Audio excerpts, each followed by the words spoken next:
moments later.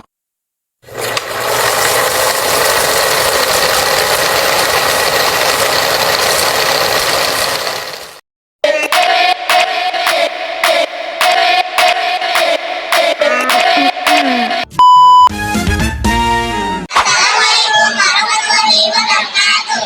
Kami dari kelompok 5 akan menjelaskan tentang peradaban Tiongkok kuno. Selamat menyaksikan. Are you down for this? If you're in the mood, we can take it to the moon.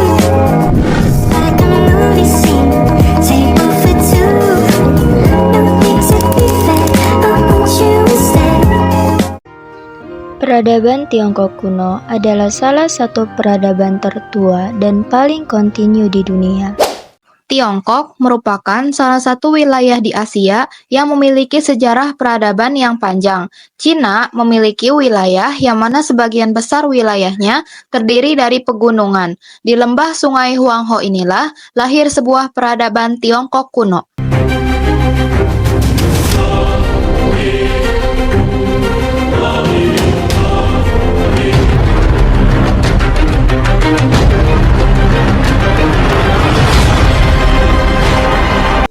Tiga peradaban Tiongkok kuno.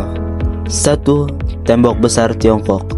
Tembok besar Tiongkok dibangun untuk melindungi Tiongkok dari serangan musuh dan merupakan salah satu struktur buatan manusia terpanjang di dunia. 2. Penemuan. Tiongkok kuno adalah tempat kelahiran banyak penemuan-penemuan penting seperti kertas, kompas, bubuk mesiu, dan percetakan. 3. Dinasti.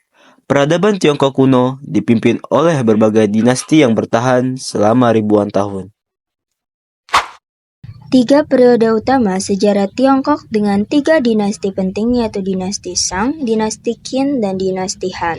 Yang pertama yaitu ada dinasti Shang pada 1600 sampai 1045. Peradaban Tiongkok tumbuh dan berkembang sejak dinasti Shang. Pada masa awal dinasti ini, hasil kebudayaan perunggunya sudah sangat maju. Mereka sudah mampu membuat kain sutra serta menggunakan sistem tulisan yang rumit. Ini adalah salah satu sistem tulisan tertua yang masih digunakan hingga saat ini. Dinasti Shang dikenal sebagai salah satu dinasti pertama yang menggunakan sistem tulisan orakel pada tulang dan kerang untuk meramalkan masa depan. 2. Dinasti Qin 221 sampai 205 SM.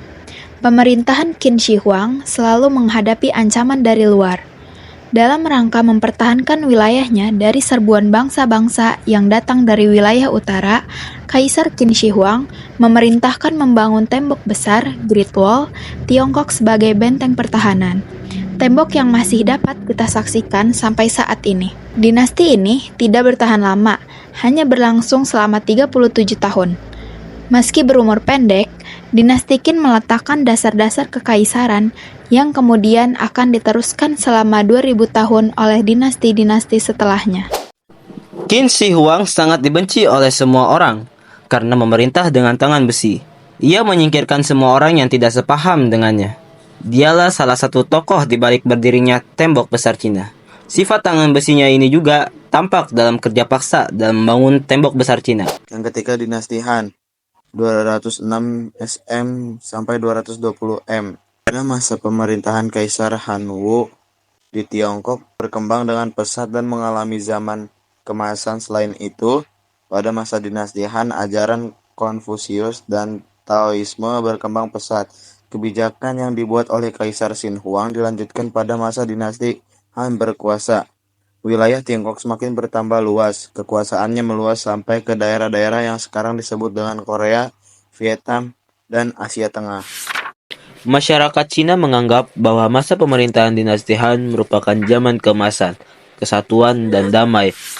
Kaisar termasyhur dinasti Han adalah Kaisar Han Wuti yang memerintah pada tahun 140 sebelum Masehi sampai dengan 87 sebelum Masehi. Dikenal sebagai Kaisar Perang karena keberhasilannya dalam peperangan. Ada 3 macam penerapan teknologi yang penting dari hasil peradaban Tiongkok kuno yang hingga saat ini dikenal di seluruh dunia, yaitu 1. Penggunaan kertas, tinta, dan mesin cetak. 2. Meramu obat-obatan untuk berbagai jenis penyakit dari bahan yang berasal dari tanaman atau herbal. Selain itu, cara pengobatan alternatif dengan tusukan jarum seperti akupuntur dan pijitan. Yang ketiga, ilmu bela diri seperti kungfu. Sungai Kuning atau Huanghe adalah sungai terpanjang kedua di Cina setelah Sungai Yangtze dan merupakan sungai terpanjang ke-6 di dunia dengan perkiraan panjang 5.464 km. Sungai ini bermula di Cina Barat di Provinsi Qinghai, mengalir ke dataran tinggi Tibet lalu bermuara di Mongolia.